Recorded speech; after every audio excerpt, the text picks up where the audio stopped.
je vous propose d'étudier aujourd'hui un texte particulièrement actuel pour vous, étudiants de l'enseignement supérieur.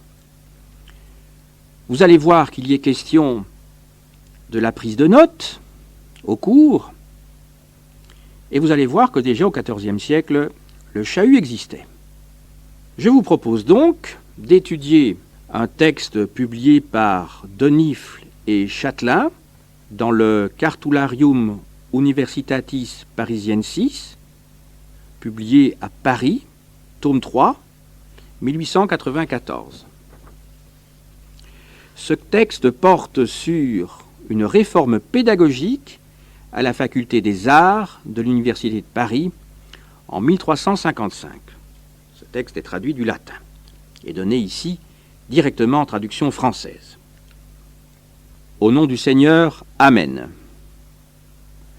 Deux méthodes ont été essayées de lire les livres des arts libéraux. Les premiers maîtres de philosophie prononçant rapidement leurs paroles en chair, afin que l'esprit de l'auditeur puisse les saisir, mais que sa main ne puisse les écrire, les suivants prononçant les leurs assez lentement pour que les auditeurs puissent les écrire devant eux à la plume. Ces deux méthodes ayant été soigneusement confrontées, la première est apparue meilleure. Aussi, une conception commune de l'esprit nous invite à imiter celle-ci pour nos cours. Donc nous, tous, et chacun maître de la faculté des arts, régent ou non, convoqués spécialement à cette intention dans l'église Saint-Julien le Pauvre, par vénérable homme maître Albert de Bohême, alors recteur de l'université, nous avons statué que tous ceux, aussi bien maîtres qu'écoliers de cette faculté, qui donnent des cours, toutes les fois et où que ce soit qu'il leur arrivera de lire un livre de façon ordinaire ou rapide dans cette faculté, ou de disputer une question à son sujet ou autrement par le moyen de l'exposition, observent, selon leur force, la première méthode, en parlant comme si nul n'écrivait devant eux, méthode appliquée pour les sermons et les recommandations de l'université, et suivie pour les cours des autres facultés. Ceux qui transgresseront ce statut, s'il s'agit de maîtres ou d'écoliers faisant des cours, qu'ils soient désormais privés de cours, d'honneur, d'office et autres avantages pendant 1 an. Et si quelqu'un récidive, nous doublons la peine pour la première récidive et nous la quadruplons pour la seconde, et ainsi de suite. Quant aux auditeurs s'opposant à l'exécution de notre statut par des clameurs, des cris, des sifflements, des jets de pierre venant d'eux-mêmes ou de leurs serviteurs ou complices, ou de quelque autre manière, nous les privons et les excluons de notre communauté pendant 1 an. Et pour chaque récidive, nous doublons puis quadruplons la peine, comme il est dit plus haut. En outre, pour donner plus de fermeté à l'observation de ce statut, nous ordonnons que chaque recteur, à sa nomination, jure et fasse jurer à son successeur de procéder à la punition de ceux qui le transgresseraient. Que les candidats à l'inception et à la détermination jurent semblablement d'observer ce statut, sinon qu'ils ne soient pas admis au grade de bachelier ni de maître. Cependant, par ce statut, notre intention n'est pas d'exclure la dictée d'une détermination, d'un traité important ou d'une exposition, qu'écrivent parfois les jeunes gens rue du Fouard les jours de fête. Mais pourvu qu'il ne soit pas l'heure du sermon de l'université et que personne n'ose pratiquer cette dictée en dehors des écoles de la dite faculté. Sans quoi, on encourrait la même peine que les auditeurs. Et nous ne voulons pas qu'il soit dérogé par ce nouveau règlement aux anciens statuts sur la façon de faire des cours, qui doivent rester en vigueur. En témoignage de quoi, nous avons ordonné d'apposer au présent statut le sceau du recteur avec les sceaux et l'approbation des 4 nations, française, picarde, normande et anglaise, et avec le sein et la souscription du notaire ayant souscrit.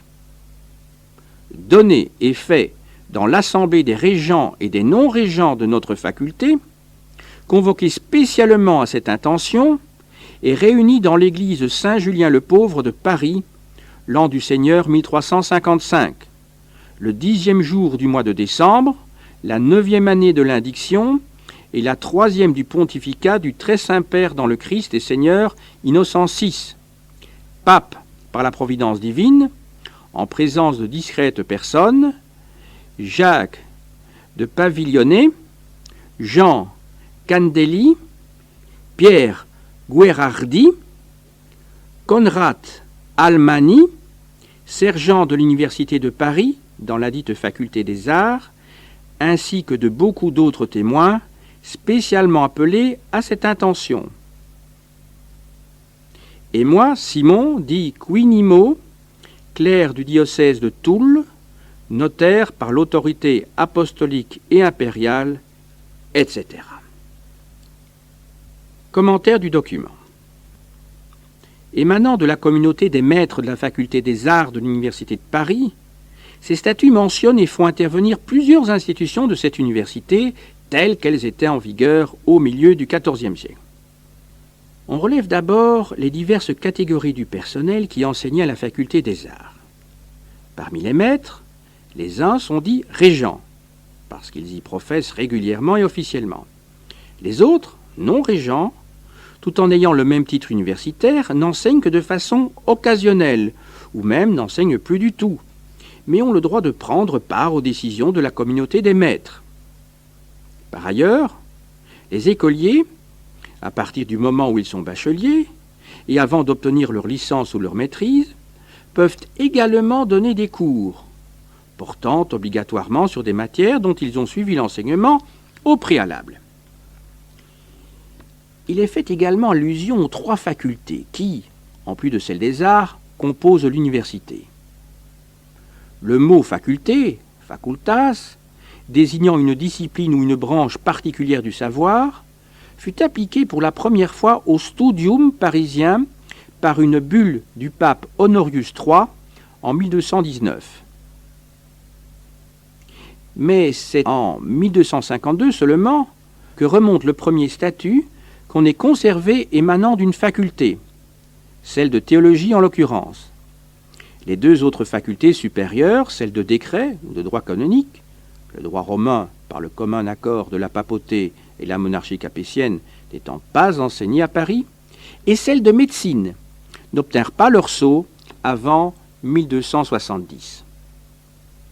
Au moins depuis 1274, les 3 facultés de décret, de médecine et de théologie étaient dirigées chacune par un doyen, decanus.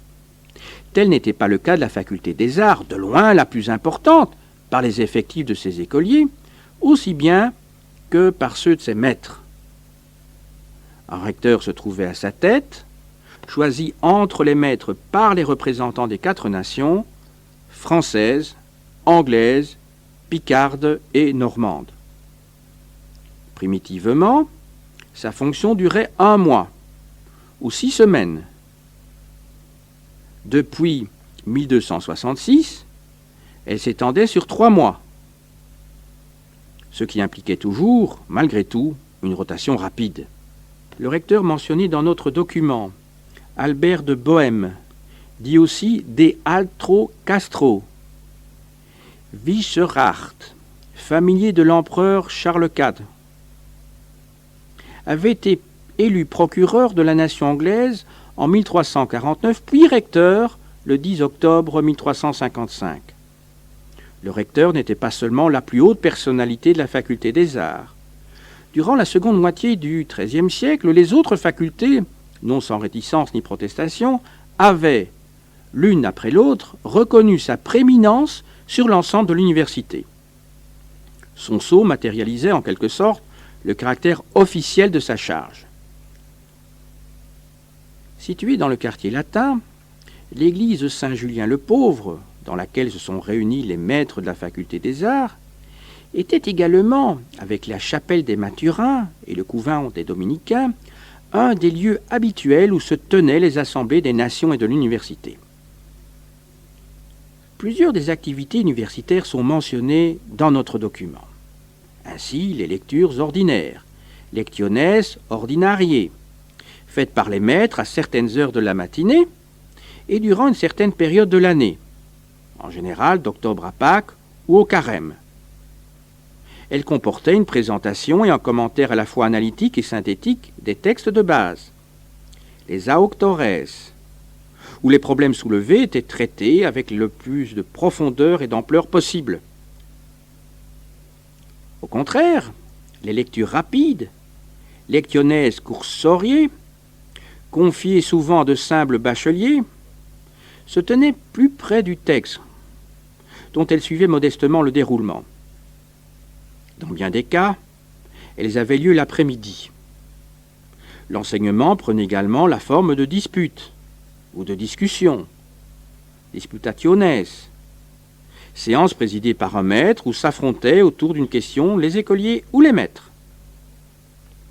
Il est également parlé de la détermination, c'est-à-dire de la série d'examens qui, sous la forme de disputes, se prolongeant tout le carême, donnaient droit au titre de bachelier. Par l'inception, on entendait les actes, de nature souvent formelle, par lesquels on accédait à la maîtrise. Mais l'intérêt essentiel du document réside dans le problème pédagogique qu'il évoque et qu'il entend résoudre. À l'en croire, il apparaît que primitivement, une même méthode était appliquée à l'ensemble de l'enseignement universitaire. Du haut de leur chaire, les maîtres faisaient leurs cours ou disputaient en parlant à un rythme normal, naturel. Installés dans la paille, à même le sol, ou bien assis sur des bancs, comme c'était parfois le cas, les écoliers recueillaient passivement l'enseignement qui leur était donné, en s'efforçant de suivre le raisonnement et, peut-être, de fixer dans leur mémoire quelques formules particulièrement frappantes. Cette méthode demeura en vigueur dans les facultés supérieures. Mais dans celle des arts, où les maîtres s'adressaient à un public plus jeune, connaissant moins bien le latin, un autre procédé s'imposa, celui de la dictée. Les expressions employées, nominare ad pedam, legere ad pedam, pronunciare ad pedam seu ad calamum, montrent qu'il fallait parler assez lentement pour que les écoliers puissent prendre en note le cours intégralement, soit sur des tablettes de cire, soit plutôt sur du parchemin. La méthode présentait des avantages. Elle était l'occasion pour les écoliers de se perfectionner en écriture, de mieux assimiler le système d'abréviation en usage. Elle leur évitait d'acheter les manuels et même leur permettait, au terme de l'année scolaire, de revendre leurs cours s'ils avaient été correctement transcrits. Aussi les écoliers, plus encore que les maîtres, étaient-ils fort attachés au procédé de la dictée, et les statuts prévoient que son abolition suscitera de vives réactions. Si les maîtres, après mûre réflexion, se décidèrent à affronter ce risque, c'est sans doute qu'ils tenaient à avoir des méthodes identiques à celles des facultés supérieures en vue de rehausser leur réputation intellectuelle. Ils ne voulaient plus passer pour d'humbles pédagogues, ânonnant leurs cours devant des enfants mal dégrossis, mais pour des penseurs, des dialecticiens, des philosophes capables de traiter des plus hautes questions avec autant de liberté que les théologiens ou les canonistes. Cependant, dans la pratique, la décision de 1355 ne fut pas entièrement respectée.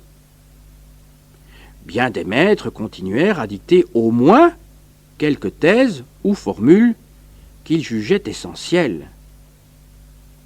D'ailleurs, même des maîtres des autres facultés recouraient à cette méthode.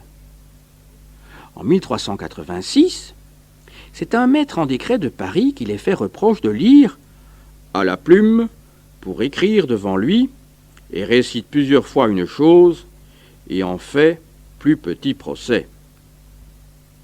Autrement dit, il est accusé, en parlant plus lentement, de dire moins de choses dans un cours, mais il se défend, il fait aussi grand procès à sa lection du matin que font les autres du matin, et s'il a des rapporteurs devant lui, c'est bien mêmement pour les pauvres écoliers, qui n'ont pas de quoi à avoir les docteurs, c'est-à-dire les manuels. Dans ses statuts de 1452, le cardinal d'Estouteville revint partiellement en arrière. S'il maintint l'interdiction de la dictée pour les cours ordinaires, et s'il défendit formellement de lire le cours d'un autre en le dictant, c'était là en effet une sérieuse tentation.